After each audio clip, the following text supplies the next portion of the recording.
பிரச்சார கூட்டத்திற்கு வருகை தந்து இறுதியாக எழுச்சி பேருரையாற்றுகின்ற மக்கள் நாயகன் 108 திட்டத்திற்கு இந்தியாவுக்கே கொண்டு வந்தவர். கிராமப்புற சுகாதார திட்டத்தை இந்தியாவிலே கிராமப்புற சுகாதார திட்டத்தை கொண்டு வந்தவர். பொது இடத்திலே புகைப்பிடிக்க கூடாது என்ற சட்டத்தை கொண்டு வந்த மாமனிதர் எங்கள் எழுச்சி நாயகன், இளைஞர்களின் எழுச்சி நாயகன், எங்கள் பாசத்திற்குரிய அண்ணன் அன்புமணி ராமதாஸ் அவர்களே, இந்த நிகழ்ச்சியிலே கலந்து கொண்டிருக்கின்ற வேட்பாளர், வெற்றி வேட்பாளர், தேசிய ஜனநாயக கூட்டணி வெற்றி வேட்பாளர் கார்த்தியாயனி அவர்களே, தேவதாஸ் படையாண்டவர் அவர்களே, அரியலூர் மாவட்ட செயலாளர் அண்ணன் தனிவிட்டு ரவி அவர்களே, BMS ஐயா அவர்களே, தேசிய ஜனநாயக கூட்டணியின் தோழமை கட்சியின் நிர்வாகிகளே, பொறுப்பாளர்களே, உங்கள் அனைவரையும் வருக வருக என கடலூர் தெற்கு மாவட்டத்தின் சார்பாக வரவேற்று, தேசிய செயற்குழு உறுப்பினர் H. ராஜா அவர்களை வருக வருக என வரவேற்று, H. ராஜா அவர்கள் அண்ணனுக்கு மரியாதை செய்கிறார்.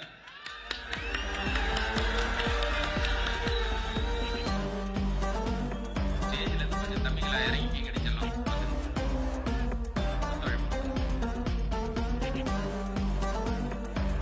இப்ப மாவட்ட தலைவருக்கு பிஜேபி கூட்டணி கட்சிக்கெல்லாம் சேர் கொடுத்துட்டு நீங்க கொஞ்சம் நின்றுக்குங்கப்பா. கூட்டணி கட்சிக்கெல்லாம் கொஞ்சம் முன்னுரிமை கொடுத்துருங்கப்பா. நம்ம கூட்டணி கட்சி கூட்டுங்க. இப்ப மாவட்ட தலைவர் நிற்கிறாரு, அவருக்கு ஒரு சேர் போடுங்க. பிஜேபி மாவட்ட தலைவர் இப்ப அவருக்கு ஒரு சேர் போடுங்க. போடுங்கப்பா. அண்ணா உட்காருங்கண்ணா.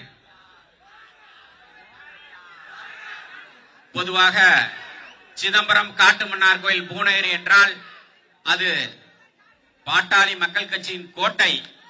அது அண்ணன் அன்புமணியின் தம்பிகள் அதிகம் இருக்கின்ற பகுதி. இது இந்த காவிரி டெல்டாவில் கடைமடை பகுதி கூட. இது இந்த கடைமடை பகுதியில எத்தனை செல்லெரிவாயு திட்டம், பெட்ரோ கெமிக்கல் திட்டம், எத்தனை திட்டங்களை, மக்களுக்கு எதிரான திட்டங்களை இங்கு கொண்டு வந்தார்கள். அத்தனை திட்டத்தையும் தவிடுபுடையாக்கிய உத்தம தலைவன் நம்மளுடைய அண்ணன் அன்புமணி ராமதாஸ் அவர்கள்.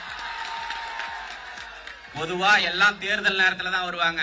இந்த மாவட்டத்தை பொறுத்தளவுல, கடலூர் மாவட்டத்தை பொறுத்தளவுல எல்லா பிரச்சனைக்கும் களத்துல வந்து நின்ன ஒரே தலைவன் எங்கள் அண்ணன் அன்புமணி ராமதாஸ் அவர்கள் தான். ஒரு பிரச்சனையா, 2 பிரச்சனையா, NLC-க்காக எத்தனை பிரச்சனை. இன்னைக்கு சேத்தியாத்தோப்பு பாளையங்கோட்டை புது ப்ராஜெக்டை பிளாக் பண்ண வச்சது எங்க அண்ணன் அன்புமணி ராமதாஸ் அவர்கள். வேற யாரும் இல்ல. அதற்காக வேற யாரும் போராடல. அப்படியாப்பட்ட உன்னத தலைவர் நமக்காக இன்று தாமரை சின்னத்திற்கு வாக்களிக்க, ஓட்டு கேட்க வந்திருக்கிறார். மக்கள் பிரச்சனைக்காக தான் இந்த வருடங்கள்ல மட்டும் கடலூர் மாவட்டத்துக்கு 10 முறை வந்திருக்கிறார். அது நம்ம மாவட்டத்தில் மட்டும் 7 முறை வந்திருக்கார். மக்கள் பிரச்சனைக்காக ஒரே ஒரு முறை உங்கள்கிட்ட வாக்கு கேட்க வந்திருக்கார். நம்முடைய இப்ப நேத்தி பார்த்தா எடப்பாடி பொங்குறார், துரோகம் செஞ்சிட்டோம்னு. யாரு எங்க அண்ணனை பார்த்து என்னடா துரோகம் செஞ்சிட்டோம் நீ சொல்ற? நீ எங்களுக்கு செய்த துரோகத்தை விடவா? நீ முதல்ல இடஒதுக்கீடு 20% கொடுக்கும் போது 3 ஏன் பிரிச்சு கொடுத்த? அத 10.5ன்னு ஜனார்தன கமிட்டிக்கு சொன்ன பரிந்துரை நீ கடைபிடிச்சிருந்தா இன்னைக்கு அது சுப்ரீம் கோர்ட்ல நின்றுக்கும். நீ எங்க அண்ணனை பார்த்து துரோகம் பண்ணிட்ட. நீனு உன்னுடைய வரலாறு என்ன? நீ கீழே காலில் முட்டி போட்டு போய் பதவி வாங்கின நீனு. நீ என்ன பண்ண? இன்னொன்னு, நீங்க பிச்சை போட்டீங்களா எங்களுக்கு? நாங்க உங்களுக்கு முதலமைச்சர் பதவியை பிச்சை போட்டோம்டா. அன்னைக்கு 9 சட்டமன்ற உறுப்பினர்கள் தேவை உனக்கு. 6 சட்டமன்ற உறுப்பினர்கள் எங்களால ஜெயிச்சுட்டு நீ வந்து எங்களுக்கு பிச்சை போட்டியா? நீனு உனக்கு முதலமைச்சர் பிச்சை போட்டது எங்க அண்ணன் அன்புமணி ராமதாஸ்ரா. இதை தெளிவாக அதிமுக காரன்லாம் நம்மள வந்து குழப்ப முயற்சி செய்வான். அதிமுகவை வீழ்த்தி ஆகணும். இந்த தேர்தல்ல நம்மள மதிக்காதவனை மிதிச்சு காட்டணும். நம்ம இந்த தேர்தலை தெளிவா தெரிஞ்சுங்க. வரப்போற தேர்தல்ல நாம மிகப்பெரிய வெற்றி தேசிய ஜனநாயக கூட்டணி நடக்க போது. 26 இந்த கூட்டணி தொடர போது. நம்முடைய அண்ணன் அன்புமணி ராமதாஸ் அவர்கள் தமிழகத்தின் முதலமைச்சரா வர போறாரு. அதற்கு முன்னோட்டமான தேர்தல் தான் இப்போது நாடாளுமன்ற தேர்தல். சிந்தித்து செயல்பட வேண்டிய நேரம் இது. நம்மள குழப்பத்திற்கு எவன் வந்தாலும் மருத்துவரையா சொன்னா அதுதான் நம்மளோட முடிவு. நமக்குள்ள 1000 கருத்து இருக்கும், கருத்து வேறுபாடுகள் இருக்கும். மருத்துவர் ஐயா ஒண்ணு சொல்லிட்டா, எங்க அண்ணன் அன்புமணி ஒரு வார்த்தை சொல்லிட்டா, அதுதான் எங்களுக்கு வேத வாக்கு, அதுதான் நடைமுறைப்படுத்தும் என்பதை சொல்லி முடிக்கிறேன். நன்றி. அடுத்தபடியாக வெற்றி வேட்பாளர் கார்த்தியானி அவர்கள் கருத்துரை.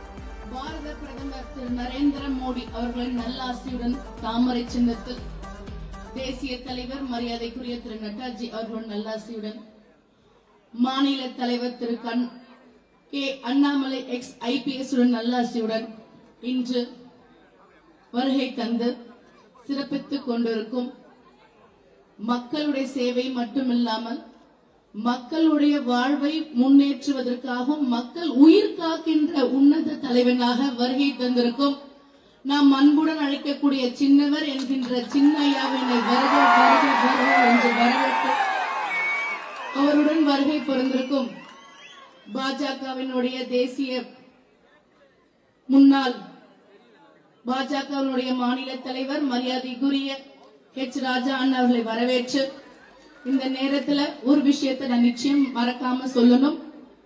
விசுவாசத்திற்காக வாழ்ந்து தன் உயிரினை தியாகம் செய்து மக்களுடைய எழுச்சிக்காக மக்களுடைய வளர்ச்சிக்காக சமுதாயத்தின் தலை நிமிர்வதற்காக வாழ்ந்து மறந்திருக்கும் மாவீரன் காடுவெட்டி குரு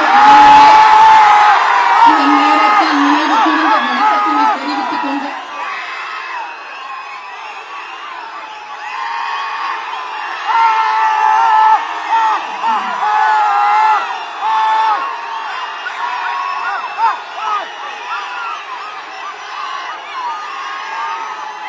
தமிழ் மாநில காங்கிரஸ் மறைந்த மூப்பனார் ஐயாவினை வணங்கி தமிழ் மாநில காங்கிரஸ் தலைவர் மரியாதைக்குரிய அண்ணன் GK வாசன் அவர்கள் நல்லாசியுடன் அம்மா மக்கள் முன்னேற்ற கழகத்தினுடைய தலைவர் அண்ணன் TTV தினகரன் நல்லாசியுடன் OPS முன்னாள் முதலமைச்சர் அவருடைய நல்லாசியுடன் ஐயா IJK தலைவர் பாரிவேந்தர் ஐயாவின் நல்லாசியுடன் புதிய நீதி கட்சி அண்ணன் AC சண்முகம் அவர்களின் நல்லாசியுடன் அண்ணன் ஜான் பாண்டியன் அவர்களின் நல்லாசியுடன் யாதாவின் விடுவெளியாக வாழ்ந்து கொண்டிருக்கும் அண்ணன் நல்லாசியுடன் இந்த நேரத்தில் உங்களுடைய சேவைக்காக உங்களுக்காக உங்களுடைய வளர்ச்சிக்காக நம் சிதம்பரம் பாராளுமன்றத்தில் தாமரை சின்னத்தில் கார்த்தியானி என்னும் நான் இதோ உங்கள் மேடையில் உங்களுடன் முன்னதாக என்னுடைய வாக்குறுதிகளாக இதோ உங்களிடத்தில் முதலாவதாக நான் மருத்துவர் ஐயா அவருக்கு பெரியவருக்கு நான் நன்றி சொல்ல கடன்பட்டிருக்கிறேன். ஏனென்றால் இந்த சிதம்பரம் பாராளுமன்ற தொகுதியினை ஐயா அவர்கள் பாமகவிற்குத்தான் வேண்டும் பாமகவுக்குத்தான் தர வேண்டும் என்று முடிவெடுத்து நிச்சயம் தர வேண்டும் என்று உயர்ந்த நோக்கத்துடன் இருக்கும்போது எங்களுடைய மாநில தலைவர் மரியாதைக்குரிய திரு அண்ணாமலை அவர்களும் டாக்டர் L முருகன்ஜி அவர்களும் மத்திய இணையமைச்சர் அவர்களும் ஒரு பெண் வேட்பாளருக்கு நாங்கள் வாய்ப்பு தர வேண்டும், அதற்கு நீங்கள் வழி கொடுக்க வேண்டும் என முதலில் பெண் உரிமைக்காக போராடுகின்ற போராளியாக பெண்ணினை முன்னிலைப்படுத்துவதாக பெண்களுடைய வளர்ச்சி தான் நாட்டின் வளர்ச்சி, பெண்களுக்கான கல்வியுடன் கூடிய கல்விதான் சமுதாயத்திற்கும் நாட்டிற்கும் வளர்ச்சியை தரும் என்பது நன்கு உரைந்த பெரிய அவர்களுக்கு மருத்துவர் ஐயாருக்கு என் சிறந்தாந்த நன்றினை நான் தெரிவித்துக் கொள்கிறேன். சின்னவர் ஐயா அவருக்கும் என் நன்றினை நான் தெரிவித்துக் கொள்கின்றேன். சிதம்பரம் பாராளுமன்றாலே ஆன்மீக பூமி. ஆனால் இதற்கு முன்பதாக ஒரு விஷயத்தை நான் நினைவில் நிறுத்திக் கொள்ள வேண்டும். 10 ஆண்டுகளாக வாய்ப்பினை தருந்தும் 2 முறை வாய்ப்பினை கொடுத்தும் எந்த ஒரு மாற்றத்திற்கும் துரும்பினையும் கிள்ளி போடாதவர்களுக்கா, இல்லை தொகுதியின் வளர்ச்சிக்காக எந்த ஒரு செயல் திட்டங்களையும் குரல் கொடுக்காத ஒரு நபருக்கா, இல்லை சமுதாய போர்வினை தேர்தல் நேரத்தில் மட்டும் போத்திக் கொண்டு மற்ற நேரத்தில் தொகுதிக்கு என்ற ஒரு நல்ல செயல்களும் செய்யாத ஒரு நபருக்கா இந்த தேர்தல் என்றால் நான் கூறுகின்றேன், இந்த தேர்தல் தமிழக மக்கள் அனைவரும் தலை நிமிர்வதற்கான தேர்தல். ஒரு சமுதாயத்திற்காக மட்டுமே குறுகிய வட்டம் போட்டு பேசுறாங்க. ஆனா நம்மளுடைய பெரிய ஐயா ஒரு குறுகிய வட்டத்திற்கு சொல்கிறார்கள். அந்த குறுகிய வட்டம் அது கிடையாது. தமிழனுடைய நலன், தமிழனுடைய வளர்ச்சி, தமிழன் தலை நிமிர வேண்டும் என்பது உன்னத கொள்கையுடையவர் தான் நம்மளுடைய பெரியய்யா. பாட்டாளி மக்கள் கட்சியோட தாரக மந்திரம் அதுதான். ஆனா இன்னைக்கு ஒரே ஒரு இடத்துல சின்ன சின்ன புள்ளிகளை வச்சு குறுகிய வட்டம் போடுகின்றார்கள். ஆனால் இந்த தேசிய ஜனநாயக கூட்டணி நிச்சயமாக மிகப்பெரிய சவுக்கடி 2 திராவிட கட்சிகளுக்கும் கொடுக்கப்படும். இந்த தேர்தல் 2026 நம்மளுடைய படையினையும் நம்மளுடைய உறுதியையும் நம்மளுடைய வெற்றி விழாவுக்கான தளம் காணுகின்ற தேர்தலாக அமைந்து கொண்டிருக்கிறது. என்னுடைய வாக்குறுதியாக சிதம்பரத்தில் முதலாவதாக செய்ய வேண்டிய வேலை, ஆன்மீக பூமியான சிதம்பரத்தில் தில்லை நடராஜ பெருமாளுக்கு ஏற்படுகின்ற அந்த தொல்லைகளிலிருந்து முதல் கையெழுத்து செய்கின்றேன். நிச்சயமாக தில்லை நடராஜா அவர்களுக்கு எந்த ஒரு கட்டுப்பாடும் HRNC மூலமாக உள்ளே வராது என்பதை இந்த நேரத்தில் தெரிவித்துக் கொள்கிறேன்.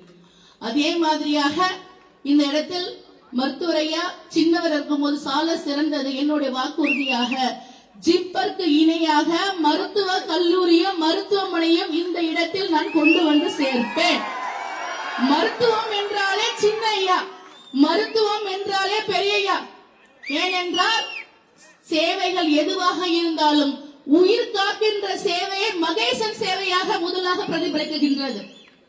அதே போலதான் இந்த பகுதியில சிதம்பரம் டு விழுப்புரத்துக்கு இரட்டை ரயில் தடம் அமைத்து சிதம்பரத்தில் ஜங்ஷன் கொண்டு வரப்படும். ஏனென்றால் வியாபார தலமாக இருந்தாலும் சரி, அதே மாதிரி நம்மளுடைய பகுதி முழுக்க ஆன்மீக பூமியாகவும் வியாபார பெருமக்கள் மற்றும் விவசாயம் சார்ந்த பகுதியாக உள்ளதால் இந்த இடத்தில் கட்டாயமாக மத்திய அரசுடன் பேசி பாரத பிரதமர் திரு நரேந்திர மோடி அவர்கள் உங்கள் மூலமாக தாமரை சின்னத்தில் வாய்ப்பளித்து எனக்கு வெற்றியை தரும் பட்சத்தில் உடனடியாக உங்களுக்கு இந்த சேவையை செய்ய காத்துக் கொண்டிருக்கிறேன். அதே மாதிரி மீனவர்களுக்காக எந்த ஒரு குரலும் கொடுப்பதில்லை. ஆனால் மேடைக்கு மேடை பேசுறது என்னன்னா, மீனவர்களுக்கு என்ன செய்தார் மோடி ஐயா, மீனவர்களுக்கு வெள்ள காலத்திலையும் எந்த ஒரு நிவாரணமும் கொடுக்கவில்லை என்று மேடைக்கு மேடை பேசிட்டு இருக்கிற திரு தமிழகத்தினுடைய முதலமைச்சர் அவர்களிடத்தில் வேட்பாளர் என்ற முறையில் நான் கேட்கின்றேன், நீங்க எத்தனை முறை நேரடியாக பாரத பிரதமர் தமிழகத்திற்கு வருகை தந்து எத்தனை முறை மேடையில உட்கார்ந்தீங்க? நேரடியாக ஒரு முறையாவது இந்த தமிழக மக்களுக்காக வெள்ள நிவாரணத்தை கேட்டிருப்பீங்களா? கடிதம் எழுதுகின்றேன் கொடுக்கவில்லை என்று தான் சொல்லிட்டு இருக்கீங்க. ஆனால் நிஜமாவே தமிழகம் மீது அக்கறை இல்லாத ஒரு ஆட்சி நடைபெற்றுக் கொண்டிருந்தது.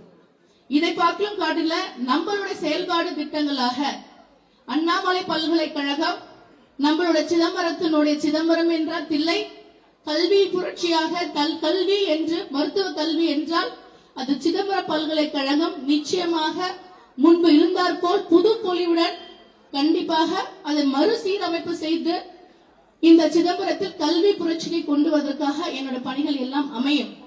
அதே போலதான் நம்மளுடைய பூவனகிர பகுதியில் அதிகமாக மல்லிகைப்பூ விளைச்சல் இருக்கின்ற பகுதியாக இருப்பதனால் நிச்சயமாக நேரடியாக பாரத பிரதமர் ஐயாவிடத்தில் பேசி நான் உடனடியாக சென்ட் சாலையை கொண்டு வருவேன். வேலை வாய்ப்பினை அனைவருக்கும் உருவாக்கி கொடுப்பேன். தமிழகத்திலே மிகப்பெரிய ஏரியான வீராணம் ஏரி நம் பகுதியில் தான் உள்ளது. அதனை தூர்வாரி சுற்றுலா தலமாகவும் மற்றும் நீர் சேமிப்பின் மூலமாக விவசாய பெருமக்களுக்கான வாழ்வாதாரத்தினை உயர்த்தி நீர்ப்பாசனம் கொண்டு வந்து செல்வேன் என்பதை உங்களிடத்திலும் உலக புகழ்பெற்ற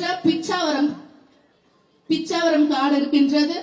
இதை சர்வதேச அளவில் சுற்றுலா தலமாக மாற்றி மக்களுடைய பணிக்காக என்னுடைய பணி இருக்கும். அதிக நேரம் எடுத்துக்கொள்ளவே இல்லை. ஒரே ஒரு வாக்குறுதி கொடுக்கின்றேன்.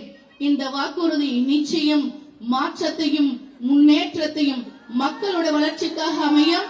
அது என்னவென்றால் சமுதாயங்களின் இடையே சண்டையற்ற புண்ணிய பூமியாக மாற்ற பாடுபடுவேன். ஒருபோதும் சாதி சண்டை என்ற போர்வைக்குள் எவர் வந்தாலும் நிச்சயமாக அது அறவே நீக்கி 2 சமுதாயத்திற்கும் நான் உறவு பாலமாகத்தான் இருப்பேன் என்பதை இந்த நேரத்தில் நான் உறுதியளிக்கின்றேன். அனைவருடைய வளர்ச்சி, அனைவர்களுடைய முன்னேற்றம், அனைவர்களுடைய வாழ்வாதாரத்தை உயர்த்துவேன். குறிப்பாக நம்மளுடைய படித்த இளைஞர்களுக்கு வேலை வாய்ப்பினை உங்கள் வீட்டில் கொண்டு சேர்ப்பேன் என்று தெரிவித்துக் கொண்டு வருகின்ற 19ஆம் தேதி வாக்குச்சாவடிக்கு சென்று முதல் சின்னம் 1 தாமரைக்கு வாக்களிங்கள், வெற்றி பெற செய்யுங்கள். தாமரை மலரும், சிதம்பரம் மலரும் என்று இந்த நேரத்தில் தெரிவித்துக் கொள்கிறேன். நன்றி, வணக்கம். அடுத்தபடியாக BMSI அவர்களை ஒரு சில நிமிடம்.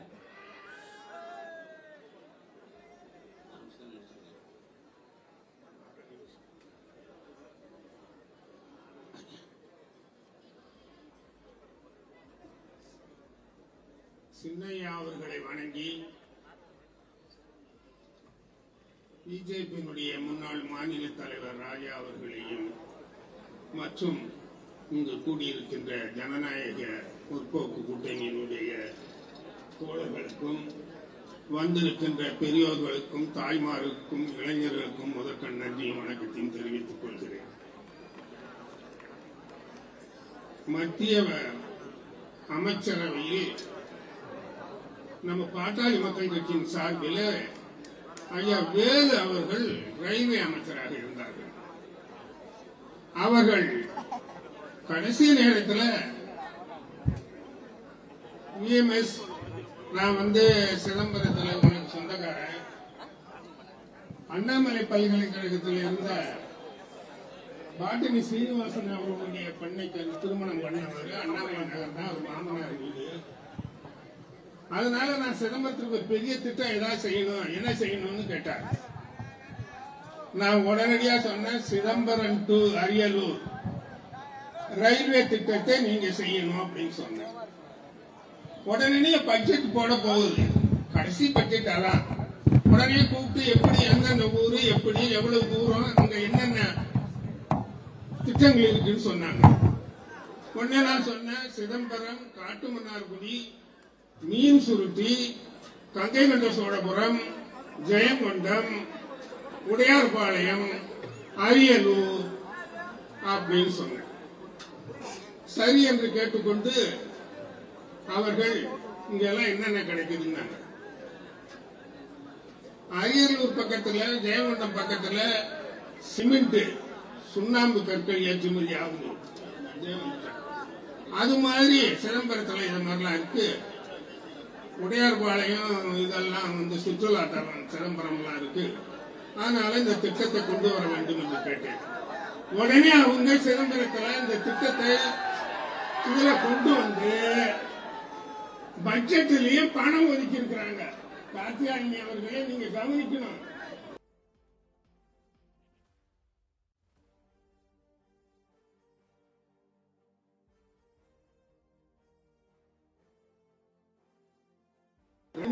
நீங்க போய் அந்த தூசை தட்டு முதல் வேலையாக சிதம்பரம் டு அரியலூர் ரயில் பாதையை கொண்டு வர வேண்டும் என்று கேட்டு விடைபெறுகிறேன். நன்றி. அடுத்தபடியாக மரியாதைக்குரிய பிச்சைராஜா அவர்கள் உரையாற்றுவார்.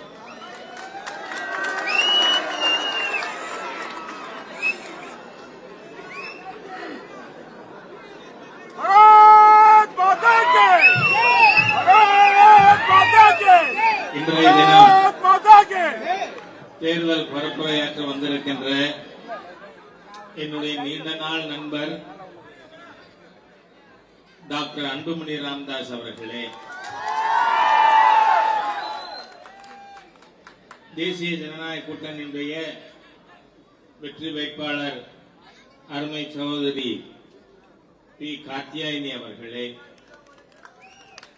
பாரதிய ஜனதா கட்சியிலே மிக மூத்த ஒரு பாலிட்டிஷியன், கட்சியில் எவ்வளவு நாள்ங்கிறது பற்றி இல்லை, தமிழக அரசியலிலே மூத்த அரசியல்வாதியா இருக்கின்ற அருமை சகோதரர் திரு AG சம்பத் அவர்களே, மற்றும் மேடையில் இருக்கிற எல்லார் பேரையும் சொல்லணும்னு எனக்கு ஆசை. ஆனா டாக்டர் அன்புமணி ராமதாஸ் அவர்கள் மயிலாடுதுறைக்கு போயிட்டு கும்பகோணம் போக வேண்டி இருக்கு. ஆகவே நான் சுருக்கமா சட்டமன்றத்தில் கொள்கை விளக்கம் குறிப்பு கொடுத்தா நான் படித்ததா பதிவு செய்து கொள்ளுங்கள், பிறகு கருத்து சொல்கிறேன் அமைச்சர்கள் சொல்ற மாதிரி இங்கு இருக்கின்ற மேடையில் இருக்கின்ற அனைவர் பெயரையும் நான் படித்ததாக பதிவு செய்து கொள்ளுங்கள் என்று கேட்டுக்கொண்டு, இன்றைய தினம் ஒரு மகத்தான கூட்டணி தமிழ்நாட்டில் அமைச்சிருக்கோம். தேசிய அளவில் தமிழுக்கும் சமூக நீதிக்கும் அரும்பாடு பட்டு கொண்டிருக்கின்ற பிரதமர் திரு நரேந்திர மோடி அவர்கள் தான். நேற்றைய தினம் பிஜேபியோட தேர்தல் அறிக்கையில உலகம் முழுவதும் திருவள்ளுவர் கலாச்சார மையங்கள் அமைப்போம்னு கொடுக்கப்பட்டிருக்கு. இது அனைத்து இடங்களிலும் உலகம் முழுவதும் தமிழை, திருவள்ளுவரை, பாரதியை, ஔவையாரை, கலி பூங்குன்றனை மேற்கோள் காட்டி பேசிக் கொண்டிருக்கின்ற நம்முடைய பாரத பிரதமர் திரு நரேந்திர மோடி அவர்கள் நிச்சயமாக கொண்டு வருவார். தமிழுக்கு ஒரு பெரிய பெருமை. ஆனா தமிழை வைத்து பிழைப்பு நடத்துகின்ற இங்க இருக்கின்றவர்களுக்கு அவங்க யாரோட கூட்டணி வச்சிருக்காங்க, இங்க யார் வேட்பாளர்ங்கிறத நாம ஞாபகப்படுத்துறதுக்காக நான் இன்னைக்கு இல்ல, இது பற்றி நான் பேசிய பொழுது எனக்கு முதல்ல தொலைபேசியில வந்து பாராட்டியவர் டாக்டர் ஐயா அவர்கள். அந்த அளவிற்கு அவர் சொன்ன வார்த்தையை சொல்றேன், மிக துணிச்சலோடு நீங்க பேசியிருக்கீங்க. இந்த மாதிரியான துணிச்சல் உள்ள அரசியல்வாதி தான் தமிழகத்திற்கு தேவைன்னு சொல்லி எப்போ பல ஆண்டுகளுக்கு முன்னாடி, அது என்ன, இந்த நாட்டுல மாண்புமிகு பிரதமர் அவருடைய கோஷமா என்ன வச்சிருக்காரு, சப்கா சாத் சப்கா விகாஸ். அர்த்தம் என்ன, அனைவரோடும் சேர்ந்து அனைவருக்குமான மேம்பாடு. இதுல யாரையும் விட்டு பார்க்கறதுங்கிறது அது ஒரு அரசியல் கட்சிக்கு, அரசியல் தலைவருக்கு, அரசாங்கத்திற்கு அழகில்லை.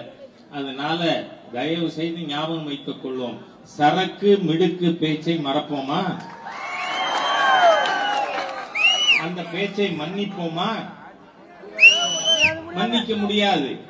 ஏனென்றால் குறிப்பிட்ட சமுதாயங்களை, பெண்களை இழிவாக பேசுவது, இவர்கள் ஒரு சிலருக்காக அரசியல் நடத்துவதுங்கிறது நம்மோட அரசியல் இல்லை. அதனாலதான் நாம எல்லாரும் விரும்பினோம். ஏற்கனவே கூட்டணியில் இருக்கின்ற டாக்டர் ஐயா அவர்கள் இந்த கூட்டணியில நம்மோடு இருக்கணும், பயணிக்கணும் என்றால் 2014 நாம மிக அதிகமான வாக்குகள் பெற்ற ஒரு கூட்டணி. அதே போல இந்த முறை இங்கு இருக்கின்ற திராவிட முன்னேற்ற கழகத்தின் தலைமையிலான இந்த அரசாங்கத்திற்கு, கூட்டணிக்கு சரியான மாற்றாக இருக்க போவது மாண்புமிகு பிரதமர் அவர்கள் 3வது முறையாக பாரத பிரதமராக பொறுப்பேற்கும் பொழுது அது நிரூபிக்கப்படும். 2024ங்கிறது வெறும் ட்ரையல் தான். ரியல் கேம் என்னைக்கு இருக்கு, 2026ல. 2026 தமிழகத்தில் இதே தேசிய ஜனநாயக கூட்டணி ஆட்சி பொறுப்புக்கு வருவதை நாம பார்க்க போகிறோம். அதனால நீங்க நம்முடைய கலாச்சாரம், பண்பாடு, தேசியம், சமூக நீதி, தமிழ் மொழி ஆகியவற்றின் மேம்பாட்டிற்காக, வளர்ச்சிக்காக நீங்கள் அனைவரும் இன்று நம்முடைய கூட்டணியிலே போட்டியிடுகின்ற சகோதரி கார்த்தியாயினிக்கு தாமரை சின்னத்திலே வாக்களித்து வெற்றி பெறச் செய்ய வேண்டும். ஆண்டவனுக்கு பூஜைக்கு உகந்த போ தாமரைக்கோ, பூஜைக்கு உகந்த பிரசாதம் மாம்பழம், இது ரெண்டு இன்னைக்கு சேர்ந்திருக்கு. ஆகவே நீங்கள் அனைவரும் தாமரைக்கு வாக்களித்து கார்த்தியாயினி அவர்களை வெற்றி பெற செய்ய வேண்டும் என்று கேட்டுக்கொள்கிறேன். அருமை சகோதரர் டாக்டர் அன்புமணி அவர்கள் பல இடம் போறதுக்கு இருக்கிறதுனால நானும் அவருடைய உரையை கேட்க ஆவலாக இருக்கிறேன் என்று கூறி வார்த்தைகளை நிறைவு செய்கிறேன். வணக்கம்.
நடைபெறுகின்ற மக்களவை தேர்தலில் தேசிய ஜனநாயக கூட்டணியின் சிதம்பரம் நாடாளுமன்ற தொகுதி வெற்றி வேட்பாளர் பாரதிய ஜனதா கட்சியின் சார்பில் போட்டியிடுகின்ற படித்தவர், பண்புள்ளவர், ஒரு சுறுசுறுப்பான ஒரு பெண்மணி, நம்முடைய இனமான காவலர் மருத்துவர் ஐயா அவர்களால் ஆதரவு அளித்து இங்கே நிச்சயமாக அவர் வெற்றி பெற வேண்டும். இதோ இரு கரங்களை கூப்பி எனக்கு ஒரு வாய்ப்பு தாருங்கள் என்று இங்கே நம் முன் நின்று கொண்டிருக்கின்ற மரியாதைக்குரிய திரு பி கார்த்தியாயினி அவர்களை நீங்கள் எல்லோரும் ஆதரவு அளித்து தாமரை சின்னத்தில் வாக்களித்து அவரை வெற்றி பெற செய்யுமாறு உங்கள் எல்லோரையும் பணிவோடு பாசத்தோடு கேட்டுக் கொள்கின்றோம். நம்முடைய காடு வெட்டியார் என்று இருந்திருந்தால்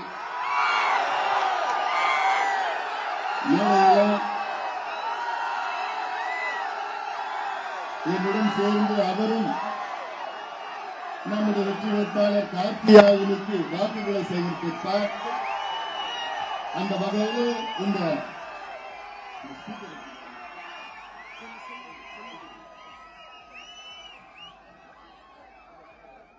இந்த தேர்தல் பிரச்சார கூட்டம் மிக சிறப்பாக நடத்தி கொண்டிருக்கின்ற மாவட்ட செயலாளருடைய அருமை தம்பி செல்வ மகேஷ் அவர்கள், அரியலூர் மாவட்ட செயலாளர் ரவி அவர்கள், பெரம்பலூர் மாவட்ட செயலாளர் செந்தில்குமார் அவர்கள், மரியாதைக்குரிய திரு VMS அவர்கள், மரியாதைக்குரிய திரு தேவதாஸ் படையாண்டர் அவர்கள், திரு வீரமணி அவர்கள், ஜெய சஞ்சீவி அவர்கள், ஆறு கலையரசன் அவர்கள், முருகன் அவர்கள், சசிகுமார் அவர்கள், பாரதிய ஜனதா கட்சியின் தேசிய செயற்குழு உறுப்பினர் என்னுடைய இனிய நண்பர் மரியாதைக்குரிய திரு H ராஜா அவர்கள், திரு AG சம்பத் அவர்கள், KS நரேந்திரன் அவர்கள், PS அருள் அவர்கள், ராஜேந்திரன் அவர்கள், சாய் சுரேஷ் அவர்கள், மருதய் அவர்கள், SK ஐயப்பன் அவர்கள், குழந்தைவேல் அவர்கள், தமிழ் அழகன் அவர்கள், செல்வராஜ் அவர்கள், ராசரத்னம் அவர்கள், மரியாதைக்குரிய முன்னாள் முதலமைச்சர் OPS அவர்களின் தனசேகரன் அவர்கள், தமிழ் மாநில காங்கிரஸ் கட்சியின் புரட்சிமணி அவர்கள் மற்றும் மேடையில் இருக்கின்ற அனைத்து கூட்டணி கட்சி நிர்வாகிகளே, இங்கே எழுச்சியோடு வேகத்தோடு வெற்றி நிச்சயம் என்ற முழக்கத்தோடு வருகை தந்திருக்கின்ற என் தம்பிகளே, என் தங்கைகளே, என் சகோதரிகளே, அண்ணன்மார்கள், தாய்மார்கள், வியாபார பெருமக்கள், விவசாய பெருமக்கள், ஊடக நண்பர்கள் உள்ளிட்ட உங்கள் அனைவருக்கும் அன்புமணி ராமதாசின் பணிவான வணக்கங்கள். உங்களை இன்று சந்திப்பதில் எனக்கு மிக்க மகிழ்ச்சி. இந்த பகுதி வளர்ச்சி பெற வேண்டும், இந்த மாவட்டம் வளர்ச்சி பெற வேண்டும், குறிப்பாக சிதம்பரம் நாடாளுமன்ற தொகுதி வளம் பெற வேண்டும் என்ற நோக்கம் நம்முடைய மருத்துவர் ஐயா அவர்கள் 44 ஆண்டு காலம் உங்களுக்காக உழைத்துக் கொண்டிருக்கின்றார். அவருடைய ஆதரவு பெற்ற ஒரு வேட்பாளர், பண்புள்ளவர், படித்தவர், நேர்மையானவர், உங்களுக்காக உழைக்கின்ற நம்முடைய கார்த்தியாயினி அவர்களுக்கு நீங்கள் எல்லோரும் தாமரை சின்னத்தில் வாக்களித்து அவரை மிகப்பெரிய அளவிலே வெற்றி பெற வேண்டும். என்னுடைய ஆசை, ஐயாவுடைய ஆசை, கார்த்தியாயினி அவர்கள் குறைந்தது 2 லட்சம் வாக்குகள் வித்தியாசத்திலே அவர் வெற்றியாக வேண்டும். இடையில யாரும் குழப்புவாங்க, என்ன, அதுல நீங்க உறுதியாக இருக்க வேண்டும். நான் இந்த தேர்தல் பிரச்சாரத்துக்கு வந்ததுக்கு காரணமே அதுதான். இடையில அதிமுக வருவான், நீங்க எங்களுக்கு ஓட்டு போட்டா நாங்க அவரை தோக்கடிப்போம் அப்படிலாம் சொல்லுவாங்க. ஒரு ஓட்டு கூட அதிமுகவுக்கு போகக்கூடாது. இது என்னுடைய உறுதியா நான் சொல்றேன். அத்தனை ஓட்டம் நம்முடைய வெற்றி வேட்பாளர் கார்த்தியாயினிக்கு போகணும். ஏன்னா இந்த தொகுதி மிக முக்கியமான ஒரு தொகுதி. இந்த தொகுதியில மட்டும், இந்த மாவட்டத்தில் மட்டும் பாட்டாளி மக்கள் கட்சி இல்லைன்னா இந்நேரம் இங்க இருக்கின்ற அத்தனை இயற்கை வளங்களை இந்த திமுகவும் அதிமுகவும் சுரண்டி எடுத்துட்டு நாசப்படுத்திட்டு இருப்பாங்க. அது உங்களுக்கு எல்லாம் நல்லா தெரியும். ஐயான ஒரு நபர் இல்லைன்னா அவ்வளவுதான். இங்கெல்லாம் நீங்க நாசப்படுத்தி இந்த காவிரி டெல்டா நாசப்படுத்திட்டு இருப்பானுங்க, இந்த ஆத்தையும் இந்த இவரான ஏரியும் நாசப்படுத்திட்டு இருப்பாங்க. உங்களுக்கு எல்லாம் தெரியும். இதே திமுக ஆட்சியில 2008 இங்க பெட்ரோ கெமிக்கல் மண்டலம்னு ஒண்ணு அறிவிச்சாங்க. ஞாபகம் இல்லையா? 45 கிராமம் அதுல சிதம்பரம் இந்த பகுதியில் 25 கிராமம், அந்த மயிலாடுதுறை மாவட்டத்தில் 20 கிராமம், 45 கிராமம் பெட்ரோ கெமிக்கல் மண்டலம் 80,000 கோடி ரூபாய் ஒதுக்கீடுன்னு சொல்லி நாகார்ஜுனா கம்பெனிக்கு ஒதுக்கீடு பண்ணிட்டான். அதன் பிறகு நான் வந்த உங்ககிட்ட ஒவ்வொரு ஊரா வந்த, கிராமமா வந்த, துண்டு பிரசுரம் கொடுத்தேன், போராட்டம் பண்ண. அதன் பிறகு எடப்பாடி பழனிசாமி முதலமைச்சரா வந்த நேரத்தில் அவர்கிட்ட போய் நான் சொன்னேன், இங்க பாருங்க, அதை மட்டும் நீங்க அனுமதி கொடுத்தீங்க, அதுக்கு பிறகு நீங்க யாரும் அந்த மண்ணுல உள்ள வர முடியாதுன்னு சொன்னேன் நான். அதன் பிறகுதான் அந்த அனுமதி ரத்து செஞ்சிருக்கிறாங்க. இல்ல 45 கிராம பெட்ரோ கெமிக்கல் மண்டலம் என்னன்னு தெரியும்ல, இந்த சிதம்பரம் பகுதியில் நகரத்தில் ஒருத்தரும் வாழ்ந்திருக்க முடியாது. இதெல்லாம் சிந்திக்க வேண்டும். திமுக துடிச்சிட்டு இருக்கிறாங்க மறுபடியும் இதை கொண்டு வரத்திற்கு. அது மட்டுமில்ல, வீராண ஏரி அது சுத்தி இருக்கிற பகுதி, பாட்டாளி மக்கள் கட்சி இல்லனா இந்நேரம் NLC நில சுரங்கம் 3 சுரங்கம் இந்த பகுதியில் வந்திருக்கும். இது நீ மக்களுக்கு தெரியணும். ஏதோ சும்மா விளம்பரத்துக்கு நாங்க பண்றது, அரசியல் பண்றது உங்களுக்கு நல்லா தெரியும். அதில் இந்த தொகுதியினுடைய நாடாளுமன்ற உறுப்பினர் திருமாவளவன் அவர்கள் இந்த தொகுதிக்கு ஏதாவது ஒன்று செஞ்சிருக்கிறாரா? ஏதாவது ஒரு துரும்பு கிள்ளி போட்டிருக்கிறாரா? இந்த வந்த பிரச்சனைகளுக்கு ஏதாவது ஒரு தீர்வு கொண்டு வந்திருக்கிறாரா? வீராண ஏரி தமிழ்நாட்டில் மிகப்பெரிய ஏரி, கிட்டத்தட்ட 1.5 TMC கொள்ளளவு கொண்ட ஏரி அது. அது இன்னைக்கு வரைக்கும் தூர்வாரப்பட்டிருக்கிறதா? அது மட்டுமில்ல, அது சுத்தி இருக்கிற பகுதியில் பாளையங்கோட்டை நிலக்கரி திட்டம்னு ஒண்ணு கொண்டு வந்தாங்க. அப்ப முதல் குரல் கொடுத்தவன் யாரு? இந்த அன்புமணி ராமதாஸ் தான் குரல் கொடுத்த அந்த பகுதியை தடுத்து நிறுத்தி இருக்கு. அப்ப இவர் ஏதாவது வாயை திறந்தாரா? இன்னைக்கு திமுக கூட்டணி தமிழ்நாட்டிற்கும் தமிழர்களுக்கும் துரோகம் செய்து கொண்டிருக்கிறது. காவேரி பிரச்சனையிலிருந்து கச்சத்தீவு பிரச்சனை வரைக்கும் இந்த திமுக கூட்டணி தமிழ்நாட்டுக்கு துரோகம் செய்திருக்கிறது. அதற்கு உடனதான் இந்த திருமாவளவன். இது இந்த தேர்தல் ஏதோ 2 ஜாதி பிரச்சனை கிடையாது, இது 2 சமுதாய பிரச்சனை கிடையாது. நம்ம கூட்டணி அவங்க கூட்டணி வேற.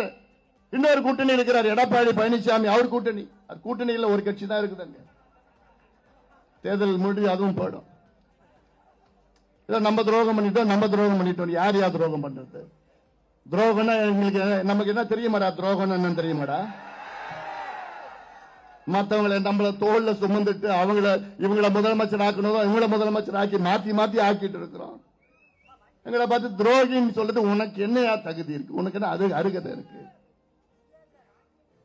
இந்த மண்ணுக்கும் மக்களுக்கும் உண்மையா உழைக்கின்றவன் நாங்கள் பாட்டாளிகள் தான். நாங்கள் பாட்டாளி, நெத்தியில வேறு சிந்துகிற பாட்டாளி. ஆனா இந்த திமுக வந்துதான் இந்த சமுதாயத்துக்கு பிரச்சனை, அந்த சமுதாயத்தை மூட்டி விட்டு அதை பிரச்சனை இப்படி பண்ணிட்டு தான் நடந்துட்டு இருக்கு. நான் மீண்டும் சொல்றேன், இது 2 சமுதாயத்திற்கான தேர்தல் கிடையாது, நம்ம சமுதாயத்து பிரச்சனைகளாம் கிடையாது, வளர்ச்சிக்கான தேர்தல் இது. இந்த தேர்தலில் நாம் வெற்றி பெற்றாக வேண்டும். காரணம், முக்கியமான காரணம் என்ன தெரியுமா? 2026 திமுக அண்ணா திமுக இல்லாத கூட்டணி ஆட்சியை நாம் அமைக்கணும், உறுதியா அமைப்போம். அதற்கு முக்கிய காரணம் என்ன? 57 ஆண்டுகள் இந்த இரு கட்சிகளும் தமிழ்நாட்டை ஆட்சி செய்து நாசப்படுத்திக் கொண்டிருக்கின்றனர். 57 ஆண்டுகள். இதற்கு ஒரு முற்றுப்புள்ளி வைக்க வேண்டும். அதற்காகத்தான் இந்த முடிவை நாம் எடுத்திருக்கின்றோம். ஐயா எடுத்த முடிவு. 2 பேரும் போதும். 2 பேரும் துரோகம் பண்ணிட்டாங்க. தமிழ்நாட்டுக்கு துரோகம் பண்ணிருக்கிறாங்க. இந்த மக்களுக்கு துரோகம், விவசாயிகளுக்கு துரோகம், பெண்களுக்கு துரோகம், இளைஞர்களுக்கு துரோகம். இங்க இருக்கின்ற தாய்மார்கள் இருக்கிறாங்க. ஏமா இங்க இருக்கிற மட்டும் தாய்மார்கள் இல்ல, தமிழ்நாட்டில் உள்ள அத்துணை தாய்மார்களும் நீங்க ஒண்ணு ஞாபகம் வச்சுக்கணும். தொண்டை சரியில்லடா, தண்ணி குடிச்சுட்டு தான் பேசிட்டு இருக்கிறேன் நானு. பேசிய பெண்கள் நீங்க புரிஞ்சுக்கணும் என்னன்னு. இந்த 2 கட்சியும் ஆட்சிக்கு வந்ததுல இருந்து முதல்ல உங்க தாத்தாவை மது பழக்கத்துக்கு அடிமையாக்கினாங்க. அதன் பிறகு உங்க அப்பாவை மது பழக்கத்துக்கு அடிமையாக்கினானுங்க. அதன் பிறகு உங்க வீட்டுக்காரனை மது பழக்கத்துக்கு அடிமையாக்கினானுங்க.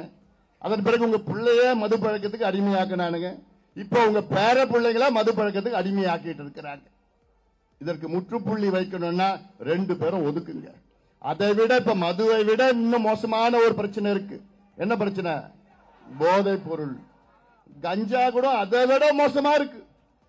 அமெரிக்காவில் என்னென்ன இங்க போதைப் பொருள் இருக்கோ, அபின், காக்கைன், ஹெரோயின், எல்எஸ்டி, ஆம்பிட்டமின், இதெல்லாம் மாத்திரை வடிவத்தில் வருது, பவுடர் வடிவத்தில் வருது, என்னென்ன சாக்லேட் வடிவத்தில் வருது, ஸ்டாம்ப் வடிவத்தில் வந்துட்டு இருக்கு. யார் தெரியுமா இதெல்லாம் பயன்படுத்துறாங்க?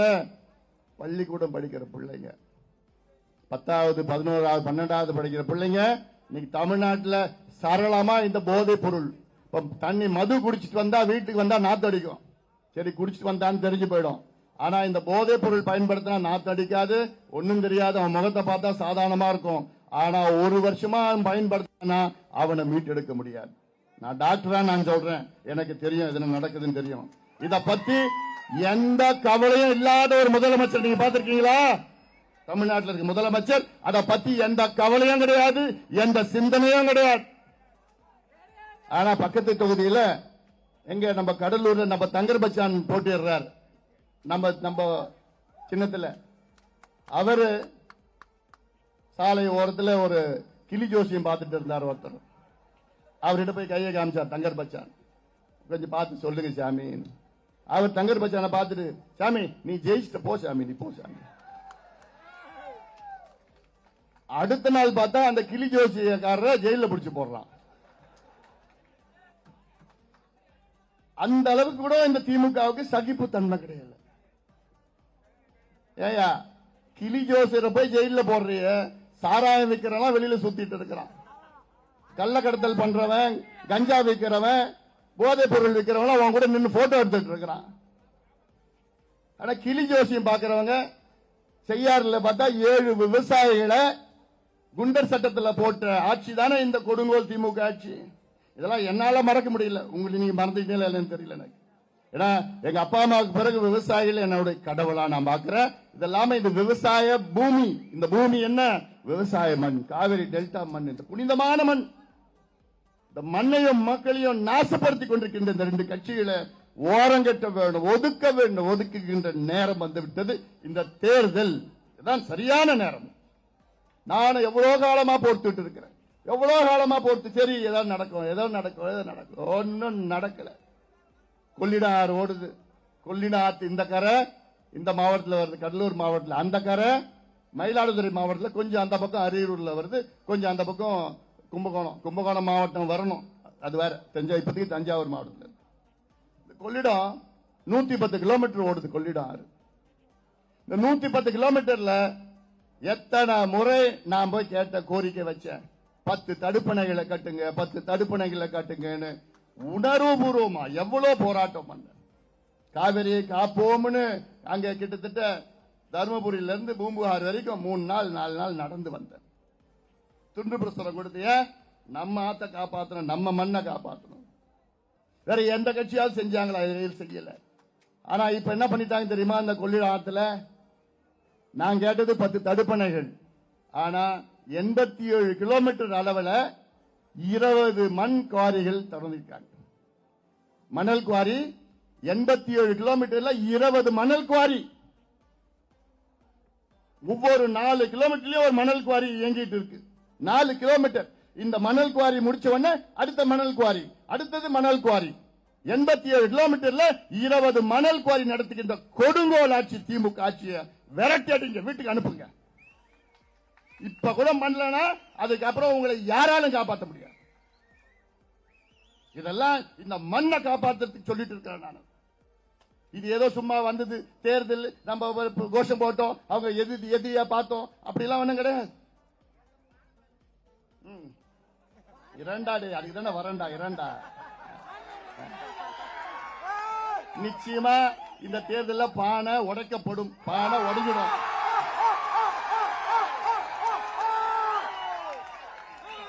அதுக்கு தாண்டா நான் வந்திருக்கிறேன், பானையை உடைக்கிறது தானே வந்திருக்கிறேன். இந்த தேர்தலில் பூவும் பழமும் ஒன்னா சேர்ந்து இருக்கு, தாமரை பூவும் மாம்பழமும் ஒன்னா சேர்ந்து இருக்கு. அதனால இனி இந்த அத்துமீறு அடங்கமாறு அதெல்லாம் ஒன்றும் எடுபட போறது கிடையாது. நம்ம நடத்துகின்ற டீசன்ட் அண்ட் டெவலப்மெண்ட் பாலிடிக்ஸ். நான் உங்களுக்கு நல்ல வகையில உங்களை வழி நடத்துகின்றேன். இது என்னுடைய கடமை. குறிப்பா என் தம்பிகளை நல்ல வகையில வழி நடத்துவேன். என்னோட நோக்கம் என்ன? நீங்க எல்லாம் படிக்கணும், படிச்சுட்டு வேலைக்கு போகணும். அதுதானே ஐயா உங்களுக்காக இவ்வளவு காலமா போராடிட்டு வர்றாரு. அந்த கனவுயா எங்களுக்கெல்லாம், இதுக்கெல்லாம் கனவு. அதெல்லாம் நீங்கெல்லாம் நல்லா படிக்கணும் ஐயா, படிச்சுட்டு வேலைக்கு போகணும் ஐயா. அதுக்காக தானே இடஒதுக்கீடு போராட்டம் போராட்டம் போராட்டம், எவ்வளவு போராட்டம் பண்ணிருக்கோம். இந்த 2 கட்சியில நம்மளை ஏமாத்திட்டு இருக்கிறாங்க. எடப்பாடி ஏமாத்திட்டு விழுப்புரத்துல வந்து பேசுறாரு, நம்ம ஏமாத்திட்டு. என்ன ஒண்ணு என்ன நான் எழுதி கொடுத்துட்டோமா என் கட்சி உங்ககிட்ட? நீ யாரியா? உனக்கு ஏதாவது உணர்வு இருக்கா? சமூக நீதினா என்னன்னு தெரியுமா எடப்பாடி பழனிசாமிக்கு? கிலோவிடம் தெரியுமா அவருக்கு? இந்த 2 கட்சியும் தமிழ்நாட்டை வியாபாரம் செஞ்சுட்டு இருக்கிறார். அதாவது இவங்க 2 பேரும் நிர்வாகம் செய்யல, நிர்வாகம் செய்யறதுக்கு தெரியாது இவங்களுக்கு. அட்மினிஸ்ட்ரேஷன் என்னன்னு இவங்க 2 பேருக்கு தெரியாது. Business, pure business.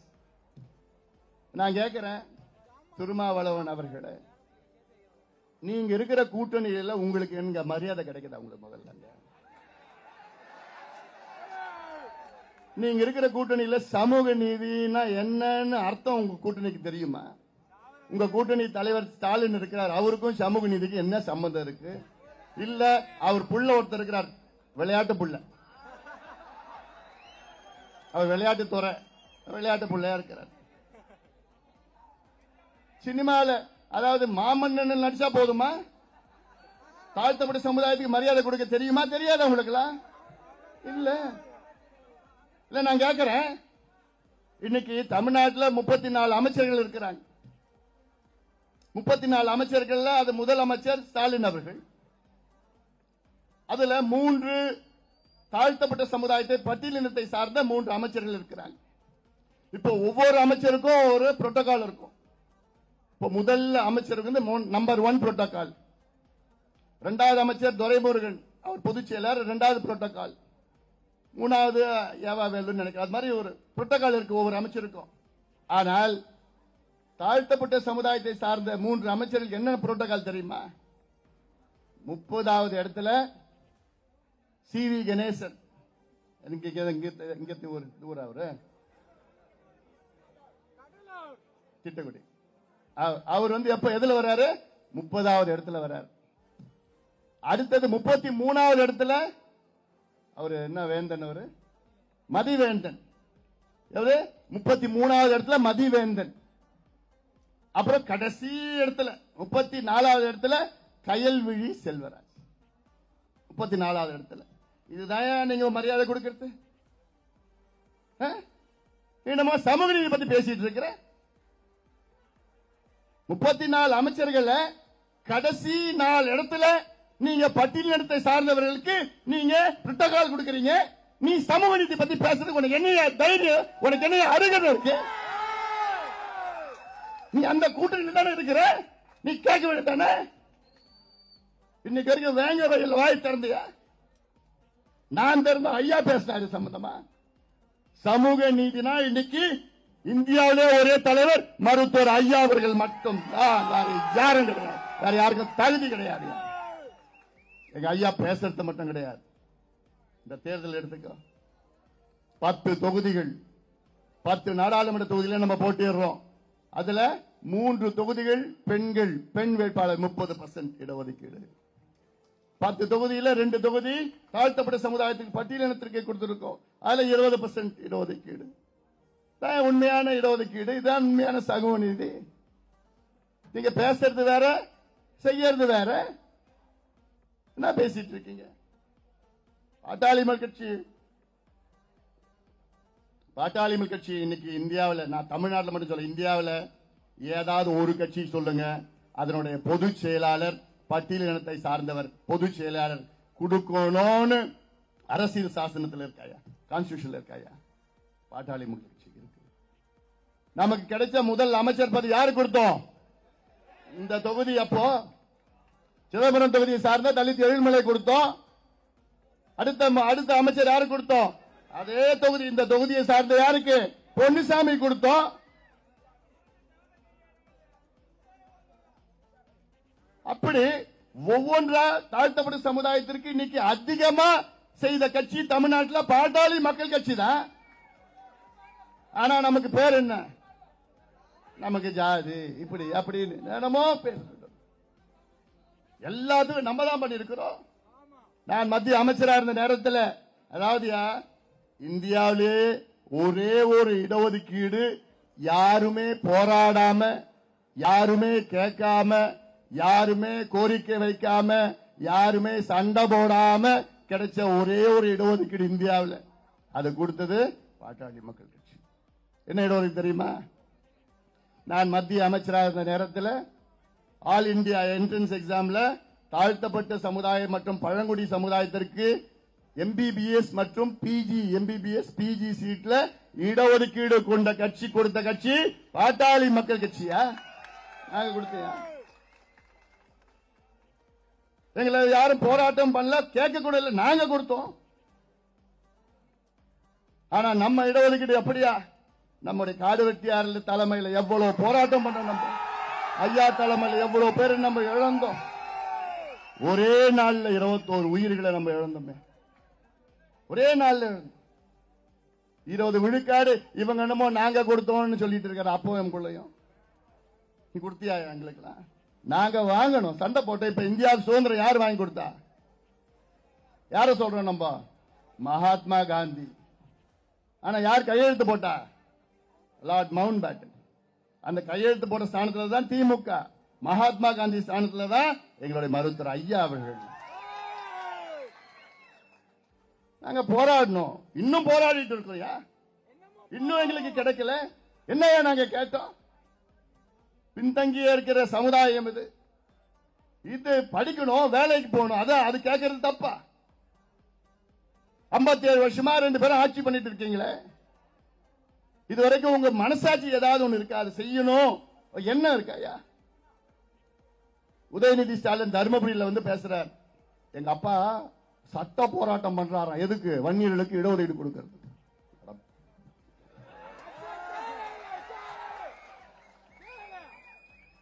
எதுக்கு சட்ட போராட்டம் பண்ணும்? என்ன சட்ட போராட்டம் உங்க அப்பா பண்ண போறாரு?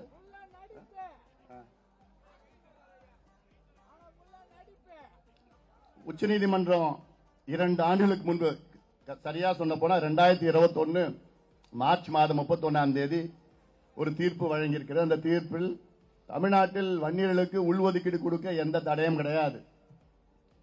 தமிழக அரசு தரவுகளை சேகரித்து நியாயப்படுத்தி கொடுங்கள், அவ்வளவுதான். ஜஸ்டிஃபை பண்ணுங்க, டேட்டா வச்சு ஜஸ்டிஃபை பண்ணுங்க சொல்லி 2 வருஷம் ஆகுது. அந்த தரவுகள் எங்க தெரியுமா இருக்குடா? எங்க இருக்கு? கம்ப்யூட்டர்ல இருக்கு. கம்ப்யூட்டர்ல இருக்கிறது டவுன்லோட் பண்ண எவ்வளவு நேரம் ஆகும்? 5 நிமிஷமா? எனக்கு 1 மணி நேரம் ஆகும்டா. ஸ்டாலினுக்கு எவ்வளவு நேரம் ஆகிட்டு இருக்க? 2 வருஷம் ஆயிட்டு இருக்கு. ஸ்டாலின் கிட்ட இருக்கிற கம்ப்யூட்டர் இன்னும் டவுன்லோட் ஆயிட்டு இருக்கான். 2 வருஷமா கம்ப்யூட்டர்ல டேட்டா இருக்கு. அந்த டேட்டா டவுன்லோட் பண்ணி இடஒதுக்கீடு கையெழுத்து போடுறதுக்கு இவங்களுக்கு மனசு கிடையாது, இனியும் மனசு வர போறது கிடையாது. அதனாலதான் நான் சொல்றேன், 2 கட்சிகளும் துரோகிகள். இந்த 2 கட்சியும் துரோகிகள், தமிழ்நாட்டுக்கு துரோகிகள், சமூக நீதிக்கு துரோகிகள். 2 பேரும் ஒதுக்குகின்ற காலம் வந்து விட்டது. அதுதான் இந்த தேர்தல். நீங்களா எங்களுக்கு கொடுக்க வேணாயா இடஒதுக்கீடு? எங்களுக்கு வேணாம், நாங்களே பார்த்துப்போம். 2026 நாங்க கையெழுத்து போட போறோம். நீங்க எதுவும் பண்ண வேண்டாம், எதையும் கிழிக்க வேண்டாம், நாங்க கையெழுத்து போட்டோம். போட்டலாமா? நீ முடிவு பண்ணா போட்டலாம்டா. தமிழ்நாட்டில் எல்லாமே முடிவு பண்ணுங்கடா, உறுதியா போடலாம். ஏடா எனக்கு இதுக்கு மேல கெஞ்ச முடியலடா, இவன் கிட்ட முடியலடா. ஏதாவது கொஞ்சம் இருந்தாலும் பரவாயில்ல. இல்லடா, 2 பேருக்குமே இல்லடா. அது 2 பேருமே என்னன்னு தெரியல, நிர்வாகம் என்னன்னு தெரியல, ஆட்சினா என்னன்னு தெரியல, 2 பேருக்கும் எந்த விவரமும் தெரியல. அப்படியே இருக்கிறாங்க 2 பேரும். அவங்க கிட்ட போய் ஐயா எங்களுக்கு இடஒதுக்கீடு கொடுங்கய்யா, ஐயா எங்களுக்கு சாதிவாரி கணக்கு நடத்துங்க, ஐயா ஒரு 500 டாஸ்மாக் கடையை மூடுங்கய்யா, ஐயா இந்த நீர் மேலாண்மைக்கு கொஞ்சம் ஒதுக்குங்கய்யா, இந்த தடுப்பணை கட்டுங்கன்னு. அதெல்லாம் எந்த கர்மாந்திரம் 2 பேருக்கும் தெரியாது, 2 பேரும் தெரியாது. அதனாலதான் இந்த முடிவு எடுத்திருக்கிறோம். அதனாலதான் இந்த தேர்தலில் நம்ம காத்தியாயினி இங்க 2 லட்சம் வாக்குகள் வித்தியாசத்தில் வெற்றி பெறணும். இது காலத்தின் கட்டாயம். கடந்த நாடாளுமன்ற தேர்தலில் சிதம்பரம் நாடாளுமன்ற தொகுதி மக்கள் நீங்க ஒரு தவறை செய்திருக்கிறீர்கள். அந்த தவறை மீண்டும் செய்யாதீர்கள், தவறை மீண்டும் செய்யக்கூடாது. இது முக்கியமானது. அதனால் இந்த தேர்தல் நீங்க அவன் வருவான் இவன் வருவான் இப்படி பண்ணுவான் இது பண்ணுவான் அதெல்லாம் கொடுப்பானுங்க, அதெல்லாம் எதுவுமே பொருட்படுத்தக்கூடாது. எதுவுமே பொருட்படுத்தாம சூழ்ச்சி வச்சு பேசிட்டு இருப்பான். சரி குழந்தை வாங்கி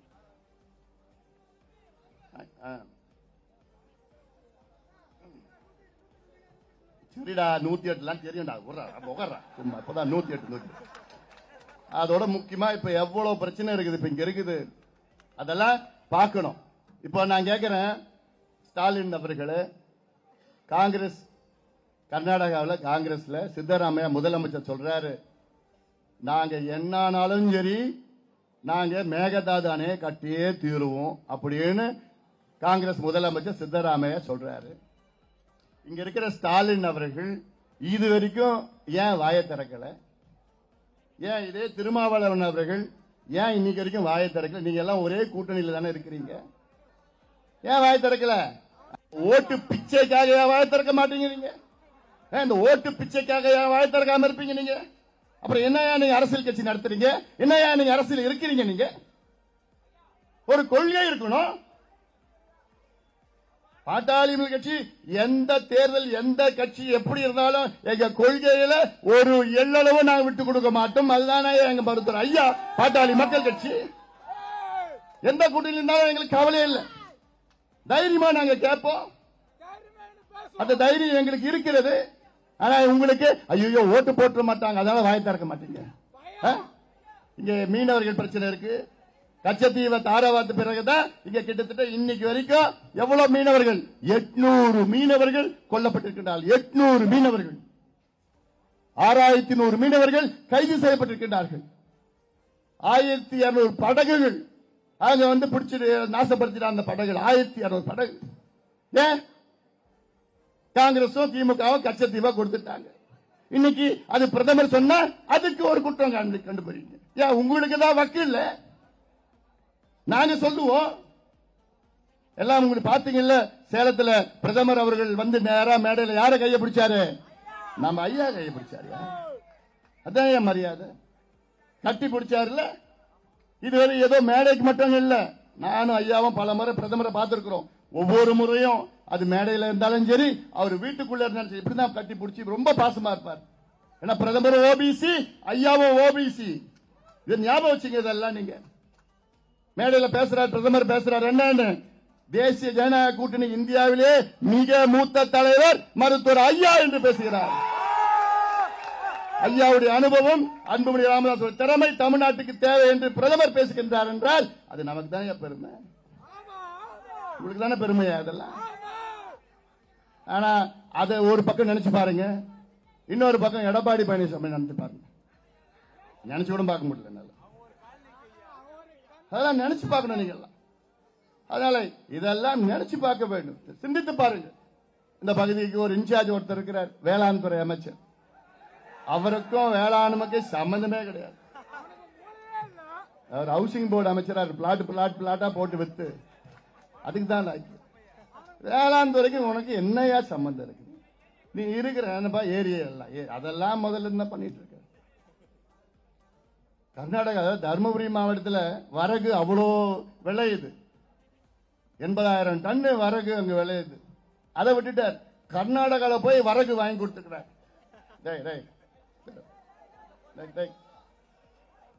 சரி விடு டேய் அவனை புட்டா டேய்.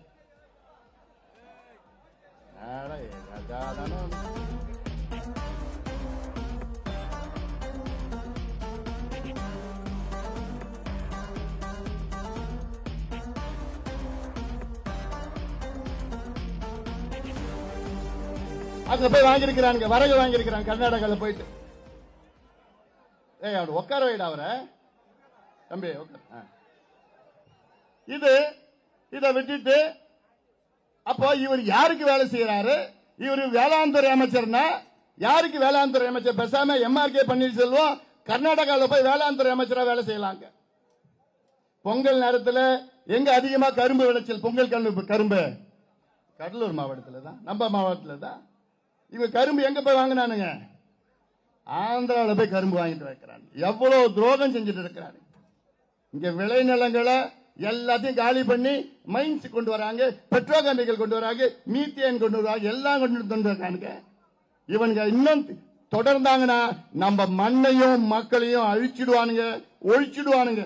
அதனாலதான் நான் கேட்கிறேன், ஆத்த ஒழிச்சிட்டானுங்க, வீராணத்தை ஒழிக்க போறாங்க, இந்த பகுதி விளைநிலங்கள்ல அழிக்க காத்துட்டு இருக்கிறானுங்க. அதனால இதை சிந்தியுங்கள். பரங்கிப்பேட்டையில சைமா யாருக்கே வேணும்? அது யாருக்கே வேணும்? அங்க ஈரோடு திருப்பூர்ல இருந்து சாய கழிவுகளை அங்கிருந்து பைப்ல இருந்து எடுத்து வந்துட்டு இங்க இருந்து சுத்திகரிச்சு இங்க கடல் அனுப்புவானுங்களா? நம்ம என்ன இழிச்ச வேண்டாம்? நமக்கெல்லாம் ஒண்ணும் கிடையாதா?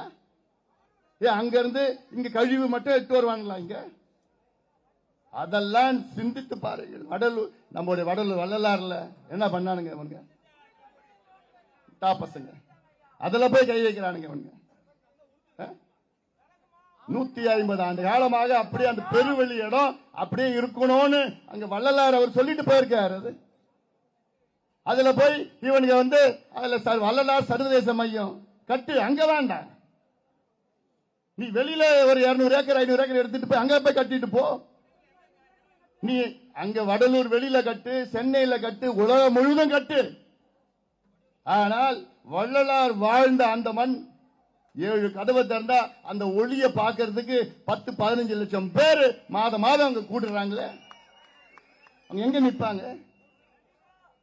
அதெல்லாம் இதுல யார் இதுல கை வச்சாலும் உருப்படாம போவான். அது மட்டும் எனக்கு தெரியும்.